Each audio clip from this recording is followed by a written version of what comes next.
విలువ కలిగినటువంటి వస్తువులకే మరి ఎక్కువ ప్రాధాన్యత ఇస్తారేమో. కానీ దేవుని దృష్టిలో మాత్రమైతే ఒక మంచి పేరే విలువైనటువంటిది. దేవునికి స్తోత్రం కలుగును గాక. హల్లెలూయా. మంచి పేరే విలువైనటువంటిది. ఎందుకనంటే ఒక పేరును మనము దేవుని ఒక మంచి పేరును మనం తెచ్చుకోవాలంటే కొన్ని ఏళ్ళే పడతాయి, కొన్ని దశాబ్దాలే. కానీ ప్రభువును ఒక చెడ్డ పేరు తెచ్చుకోవడానికి ఎక్కువ కాలం పట్టదు, చెడుకు క్షణం పట్టదు అంటారు. ఎక్కువ కాలము పట్టదు. మంచి అనేటువంటి దాన్ని మనం సంపాదించుకోవడం చాలా కష్టసాధ్యమైన,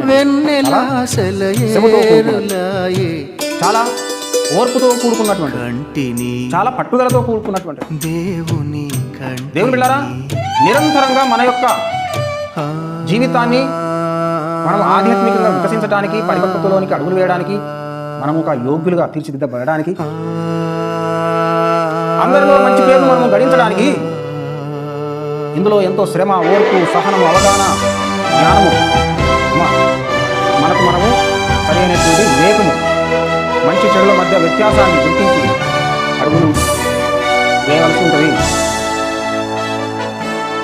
ఒక అద్దమును మనం ముందర పెట్టుకొని మనం ఏ విధంగానైతే ఏదైనా మరక కానీ, ఏదైనా ఏదైనా జిడ్డు కానీ, ఏదైనా మన కళ్ళల్లో ఏదైనా ఊసు కానీ, ఇంకేదైనా మురికి కానీ ఉన్నట్టయితే ఏ విధంగానైతే మనం ముఖాన్ని మనం శుద్ధి చేసుకుంటామో, దర్పణం ముందు పెట్టుకొని శుద్ధి చేసుకొని బాగు చేసుకుంటామో, అలాగే ఎప్పటికప్పుడు దేవుడు అనేటువంటి క్యారెక్టర్ను మనం జ్ఞాపకం చేసుకొని మనం ఈ యొక్క బైబిల్ అనేటువంటి అద్దాన్ని, దర్పణాన్ని మనం ముందర పెట్టుకొని మనల్ని మనము సరి చేసుకుంటూ పోతుండాలి.